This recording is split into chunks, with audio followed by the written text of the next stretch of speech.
ವಿಶ್ವಭಾರತಿ ಎಲ್ಲ ವೀಕ್ಷಕರಿಗೆ ನಮಸ್ಕಾರ. ಬಿಗ್ ಬಾಸ್ ಫ್ರೇಮ್ ಚಿತ್ರನಟ ಪ್ರಥಮ್ ಬೆಂಗಳೂರು ಗ್ರಾಮಾಂತರ ಜಿಲ್ಲೆ ದೊಡ್ಡಬಳ್ಳಾಪುರ ಗ್ರಾಮಾಂತರ ಪೊಲೀಸರ ಎದುರು ಇಂದು ವಿಚಾರಣೆಗೆ ಹಾಜರಾಗಿದ್ದ. ಪ್ರಥಮ್ ನೀಡಿರುವ ಜೀವ ಬೆದರಿಕೆ ಪ್ರಕರಣ ಸಂಬಂಧ ಬಂಧನ ಭೀತಿಯಿಂದ ಪಾರಾಗಲು ಆರೋಪಿತರಾದ ಯಶಸ್ವಿನಿ ಮತ್ತು ಬೇಕರಿ ರಘು ದೊಡ್ಡಬಳ್ಳಾಪುರ ಜೆಎಂಎಫ್ಸಿ ಕೋರ್ಟ್ಗೆ ಹಾಜರಾಗಿ ಜಾಮೀನು ಪಡೆದುಕೊಂಡಿದ್ದಾರೆ. ಈತ ದೂರದಾರ ಪ್ರಥಮ್ ವಿಚಾರಣೆಗೆ ಹಾಜರಾಗಿ ತನ್ನ ಹೇಳಿಕೆ ದಾಖಲಿಸಿದ್ದಾನೆ. ಪ್ರಕರಣದ ಹಿನ್ನೆಲೆ ತಿಳಿಯುತ್ತಾ ಹೋದರೆ ಜುಲೈ 22ಕ್ಕೆ ಪ್ರಥಮ್ ದೊಡ್ಡಬಳ್ಳಾಪುರದ ರಾಮಯ್ಯನಪಾಳ್ಯದ ರೇಣುಕಾಯಲಮ್ಮ ದೇವಸ್ಥಾನದ ಪೂಜಾ ಕಾರ್ಯಕ್ಕೆ ಬಂದಿದ್ದ. ಈ ವೇಳೆ ಆರೋಪಿಗಳಾದ ಯಶಸ್ವಿನಿ ಮತ್ತು ಬೇಕರಿ ರಘು ನನಗೆ ಮಾರ್ಕಾತ್ರ ತೋರಿಸಿ ಜೀವ ಬೆದರಿಕೆ ಹಾಕಿದ್ದಾರೆ ಅಂಥೇಳಿ ದೂರು ನೀಡಿದ್ದ. ಜುಲೈ 29ಕ್ಕೆ ದೊಡ್ಡಬಳ್ಳಾಪುರ ಗ್ರಾಮಾಂತರ ಪೊಲೀಸ್ ಠಾಣೆಯಲ್ಲಿ ಜೀವ ಬೆದರಿಕೆ ಪ್ರಕರಣ ದಾಖಲಾಗಿತ್ತು. ಪ್ರಕರಣದ ಹಿನ್ನೆಲೆಯಲ್ಲಿ ಆರೋಪಿಗಳು ಇಂದು ಕೋರ್ಟ್ಗೆ ಹಾಜರಾಗಿ ಶರಣಾಗಿ ಜಾಮೀನು ಪಡೆದುಕೊಂಡು ಪ್ರಥಮ್ ವಿರುದ್ಧ ಆಕ್ರೋಶ ವ್ಯಕ್ತಪಡಿಸಿದ್ದಾರೆ. ಆತ ಒಬ್ಬ ಹುಚ್ಚ. ತನ್ನ ಚಿತ್ರ ಪ್ರಚಾರದ ಗೀಳಿಗಾಗಿ ದರ್ಶನ್ ಹೆಸರನ್ನ ಈ ಪ್ರಕರಣದಲ್ಲಿ ತಳುಕಾಕಿದ್ದಾನೆ. ಮುಂದಿನ ದಿನಗಳಲ್ಲಿ ಅವನ ವಿರುದ್ಧ ಕಾನೂನು ಹೋರಾಟ ಮಾಡ್ತೀವಿ ಅಂತೇಳಿ ಆರೋಪಿಗಳು ಆಕ್ರೋಶ ವ್ಯಕ್ತಪಡಿಸಿದ್ರೆ ತುಂಬಾ ಖುಷಿ ಆಗ್ತಿದೆ. ಆಮೇಲೆ ನಾವು ಮಾಡದೇ ಇರೋ ತಪ್ಪಿಗೆ ಬಂದು ಇವತ್ತು ಕಟ್ಕಟೆಯಲ್ಲಿ ನಿಂತಿದ್ವಿ. ಇವನು ಅವರೆಕಾಯಿ ಬೈಸ್ಕೊಳಕ್ಕೆ ನಮ್ಮನ್ನ ಕಟ್ಕಟೆಯಲ್ಲಿ ನಿಲ್ಸಿದಾನೆ. ಇದು ಯಾವ ರೀತಿ ಸರಿ ಅನ್ಸುತ್ತೆ? ಮೀಡಿಯಾ ಅವ್ರ ಮೇಲೆ ತುಂಬಾ ಗೌರವ ಇದೆ. ಮೀಡಿಯಾ ಅವ್ರನ್ನ ಡೈವರ್ಟ್ ಮಾಡ್ದ ಅವನು, ನಿಮ್ ದಾರಿ ತಪ್ಸವನೆ. ಈಗಾಗ್ಲೇ ನಮ್ದು ಒಂದೇ ಅಲ್ಲ, ಅವ್ನು ನೋಡ್ತಿದ್ರ ಎಷ್ಟು ಕೇಸ್ಗಳು. ಒಂದ ಚಿಕ್ಕ ಮಗುನ 9th ಸ್ಟ್ಯಾಂಡರ್ಡ್ ಅಲ್ಲಿ ಇದ್ದಾಗ ಚುಚ್ಬಿಟ್ಟು ಓಡ್ ಬಂದಿರೋದು ಸ್ಕೂಲಿಂದ. ಆಮೇಲೆ ಒಂದು ಲೇಡಿಗೆ ಲೈಂಗಿಕ ಕಿರುಕುಳ ಕೊಟ್ಟಿರೋದು.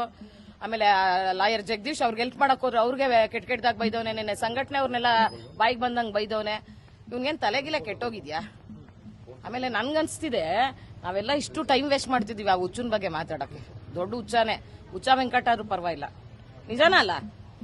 ಆಮೇಲೆ ಅವ್ನು ನಮ್ ಲೆವೆಲ್ಲೂ ಅಲ್ಲ. ಅವ್ನು ಯಾವ ಕಿಲಾಡಿ ಅಂತ ನಾವು ಚುಚ್ಚಕ್ ಹೋಗ್ತೀವಿ. ಫಸ್ಟ್ ಆಫ್ ಆಲ್ ಪಾಪ ರಘು ಅವರು ಲಾಸ್ಟ್ ಮಂತ್ ಆಗಿರೋ ಬರ್ತ್ಡೇ ವಿಡಿಯೋ ಕೊಟ್ಬಿಟ್ಟು ವೈರಲ್ ಮಾಡ್ತಾರೆ. ಅವ್ರಿಗೂ ಫ್ಯಾಮಿಲಿ ಇದೆ, ಮಕ್ಕಳು ಟಿವಿ ನೋಡ್ತಿರ್ತಾರೆ. ಮಗು ನಾಳೆ ಸ್ಕೂಲ್ಗೆ ಹೋದಾಗ ಡ್ಯಾಮೇಜ್ ಆಗಲ್ವಾ?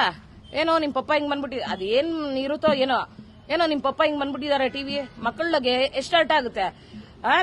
ನನ್ ಮನೆಯಲ್ಲಿ ವಯಸ್ಸಿಗೆ ಬಂದಿರೋ ಮಕ್ಳವ್ರೆ, ನಮ್ಗೆ ಅರ್ಥ ಮಾಡ್ಕೊಳೋ ಕೆಪಾಸಿಟಿ ಇದೆ ಮಕ್ಕಳಿಗೆ, ಮಾಡಿರಲ್ಲ ನಮ್ಮ ಮಮ್ಮಿ ಅಂತ.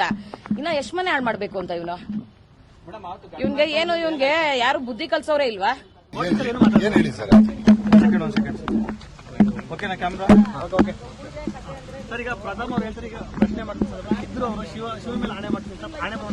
ಸರ್ ನಾವು ಹಣೆ ಮಾಡ್ತೀವಿ ಸರ್. ಆಕ್ಚುಲಿ ಹೋಗ್ದಿರೋ ಓದೆ ಅಂತ ಹೆಂಗ್ ಒಪ್ಕೊಳ್ಳಿ? ನನ್ನ ಬರ್ಡೇ ಬಂದು ಲಾಸ್ಟ್ ಮಂತ್ 25th ಆಗಿರೋದು. ಈ ಮಂತ್ 25th ತೋರಿಸ್ತಾ ಇದ್ದಾರೆ ಸರ್. ಈ ಕಾನೂನು ಪ್ರಕಾರ ನನ್ನ ಮೇಲೆ FIR ಬಿದ್ದು ಬೇಲ್ ಮಾಡಿಸ್ಕೊಂಡು ಸ್ಟೇಷನ್ ಬಂದಿದ್ದೀನಿ. ಮುಂದೆ ಕಾನೂನು ಹೋರಾಟ ನಮ್ಮ ಲಾಯರ್ ಇದ್ದಾರೆ ಸರ್, ನೋಡ್ಕೊಳ್ತಾರೆ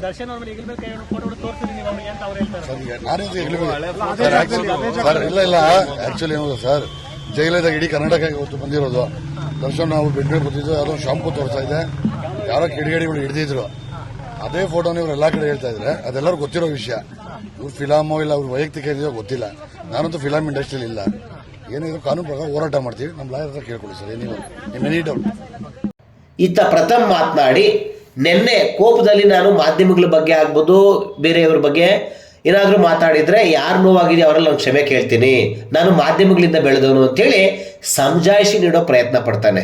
ಪ್ರಕರಣ ಅದೇನೇ ಇರಲಿ, ದೊಡ್ಡಬಳ್ಳಾಪುರ ಗ್ರಾಮಾಂತರ ಪೊಲೀಸರು ಸೂಕ್ತ ತನಿಖೆ ನಡೆಸಿ ತಪ್ಪಿತಸ್ಥರು ಯಾರಿದ್ರೆ ಅವರಿಗೆ ಶಿಕ್ಷೆ ನೀಡುವ ಕೆಲಸ ಆಗಲಿ. ಸಿಂಪಲ್ ಆಗಿ ಹೇಳ್ತೀನಿ ಕೇಳಿ. 2 ದಿನದಿಂದ ನಾನೇನು ಊಟ ಮಾಡಿರಲ್ಲ, ಬೇಸರ ಆಗಿತ್ತು. ಯಾರಿಗಾರು ಮಾಧ್ಯಮದವ್ರು ಬೇಸರ ಆಗಿದ್ರೆ ಅಷ್ಟೇ ನಾನು ಕ್ಷಮೆ ಕೇಳೋದು. ಇನ್ನು ಯಾರಿಗೂ ಉತ್ತರ ಕೊಡಬೇಕಾದಾಗತ್ತಿಲ್ಲ. ಯಾಕೆಂದರೆ ಇಲ್ಲಿ ತನಕ ನಿಮ್ಮಿಂದ ಬಂದಿರ್ತೀವಿ, ನಿಮ್ಮಿಂದ ಬೆಳೆದಿರ್ತೀವಿ, ನಿಮಗೆ ಅಷ್ಟೇ ಉತ್ತರ ಕೊಡಬೇಕು. ಮುಗಿದೋಯ್ತು. 1 ನಿಮಿಷ ಇರಿ, ಅವ್ರು ಯಾರು ಅಂತ ನಂಗೆ ಗೊತ್ತಿಲ್ಲ, ಫಸ್ಟ್ ಟೈಮ್ ಹೆಸರು ಕೇಳಿದ್ದೆ. ಮಿಕ್ಕಿದ್ದವ್ರಿಗೆ ಅದೇ 1 ನಿಮಿಷ ಕಾನೂನಾತ್ಮಕವಾಗಲಿ. ಈಗ ನಾನಿಲ್ಲಿ ಉತ್ತರ ಕೊಡ್ತಾ ಇರೋದೇನೆಂದರೆ, ನೆನ್ನೆ ಒಂಚೂರು ಕೋಪದಲ್ಲಿ ಮಾಧ್ಯಮಕ್ಕೆ ಬೇಜಾರು ಮಾಡಿ ಅವ್ರಿಗೆಲ್ಲ ನಾವು ಉತ್ತರ ಕೊಡೋಗತ್ತಿಲ್ಲ. ನಾನು ಉತ್ತರ 1 ನಿಮಿಷ ಸರ್, ನೀವು ಎಷ್ಟು ಕೇಳಿದ್ರೆ ನಾನು ಉತ್ತರ ಕೊಡಲ್ಲ. ನಂಗೆ ಅವ್ರ ಹೆಸರು ಬಳಸೋಕೆ ಆಸಕ್ತಿ ಇಲ್ಲ. ಇರಿ ಸರ್, ಸುಳ್ಳು ನಾನೇ ಒಪ್ಕೊಳ್ಳಿ, ದಯಮಾಡಿ ಹೇಳ್ತೀನಿ ಕೇಳಿ ಸರ್. ಇಲ್ಲ, ನೀವು ಹೇಳಲೇಬೇಡಿ ಸರ್, ದಯವಿಟ್ಟು ರಿಕ್ವೆಸ್ಟ್ ಮಾಡ್ಕೊತೀನಿ. ನಿಮ್ಮ ಹತ್ರ ಬಂದಿರೋದು ಏನಕ್ಕೆ ಅಂತ ಹೇಳಿದ್ರೆ, ನಿಮ್ಮಿಂದ ತುಂಬ ಸಹಾಯ ಪಡ್ಕೊಂಡಿದ್ದೀನಿ. ಇಲ್ಲಿವರೆಗೂ ಸಿನಿಮಾ ಕರಿಯರ್ಲಿ ಬೆಳೆದಿದ್ದೀನಿ. ಒಂದೇ ಮಾತು ಹೇಳ್ತೀನಿ, ನೀವು ಎಷ್ಟು ಕೇಳಿದ್ರು ಒಂದೇ ಉತ್ತರ. ನಿನ್ನೆ ತುಂಬ ಆಕ್ರೋಶದಲ್ಲಿ ನನ್ನ ಮಾತು ಯಾರಿಗೆ ಬೇಜಾರಾಗಿದೆ ಅವರನ್ನಷ್ಟೇ ಕ್ಷಮೆ ಕೇಳಬೇಕು ಜನಗಳಿಗೆ. 1 ನಿಮಿಷ ಸರ್, ನನಗೆ ಹೇಳೋಕ್ಕಷ್ಟೇ ಬಿಡಿ. 2ನೇದು, ಮಾಧ್ಯಮದವ್ರಿಗೆ ಏನು ಬೇಜಾರಾಗಿದೆ ಅವ್ರಿಗಷ್ಟೇ ಕ್ಷಮೆ ಕೇಳಿ. ಯಾಕೆಂದರೆ ನಿಮ್ಮಿಂದ ಎಲ್ಲ ತಿಂದಿರ್ತೀವಿ, ನಾವು ಅನ್ನ ತಿಂದಿದ್ದೀವಿ, ಆಯಿತಾ? ಅದು ಬಿಟ್ಟು ಅವ್ರು ಹಂಗೆ ಹೇಳಿದ್ರು ಇವ್ರು ಹಂಗೆ ಹೇಳಿದ್ರು ನಾವು ಉತ್ತರ ಕೊಟ್ಕೊಂಡ್ರೆ ನಾಳೆ ಇನ್ನೊಂದು ಕೊಡ್ತಾರೆ. ದಯಮಾಡಿ ಸರ್ ಹೇಳಿದ್ನಲ್ಲ ಇಲ್ಲಿಗೆ ಇದು ಮುಗೀತು. ನನ್ನ ಕೆಲಸ ನಾನು ಕಂಪ್ಲೇಂಟ್ ಕೊಡ್ಬೇಕು. ಒಂದು ನಿಮಿಷ ಸರ್ ಸರ್ ದಯವಿಟ್ಟು ಇಲ್ಲ ಸರ್ ಥ್ಯಾಂಕ್ ಯು ಸರ್ ದಯವಿಟ್ಟು ಕೇಳಿಸ್ಕೊಳ್ಳಿ ಸರ್. ಅಲ್ಲ ಆರೋಪಕ್ಕೆ ನೀವು ಉತ್ತರ ಕೊಟ್ಟರೆ ನೀವು ಯಾಕೆ ಮಡವರ್ತಿದ್ರಿ? ನನ್ನ ಮಗಳು ಅದು ಯಾರ ಮಗಳು? ಆಯ್ತು ಬಿಡಿ ಸರ್, ಹೇಳ್ತಾ ಇದ್ದೀನಿ. ಎಷ್ಟು ಹೇಳ್ದಾ ಇದೆ ಸರ್, ನಿಮ್ಗೆ ಎಷ್ಟು ಹೇಳಿದ್ರು ಅರ್ಥ ಆಗ್ತಾ ಇಲ್ವಾ? ನಾನು ಉತ್ತರ ಕೊಡ್ಬೇಕಾದ್ರೆ ಮಾಧ್ಯಮಕ್ಕೆ ಅಷ್ಟೇ ನಿಮ್ಗೆ ಕ್ಷಮೆ ಕೇಳಬೇಕು ಕೇಳಿದ್ದೀನಿ. ಪುನಃ ನೀವು ಎಷ್ಟು ಕೇಳಿದ್ರು ನೀವಿನ್ನೂ @ವಿಶ್ವಭಾರತಿ 24 ನ್ಯೂಸ್ ಚಾನಲ್ಗೆ ಸಬ್ಸ್ಕ್ರೈಬ್ ಆಗಿಲ್ಲ ಅಂದರೆ ಸಬ್ಸ್ಕ್ರೈಬ್ ಮಾಡ್ಕೊಳ್ಳಿ. ನಮ್ಮ ಕಂಟೆಂಟ್ ಇಷ್ಟ ಆದರೆ ಲೈಕ್ ಮಾಡಿ, ಶೇರ್ ಮಾಡಿ.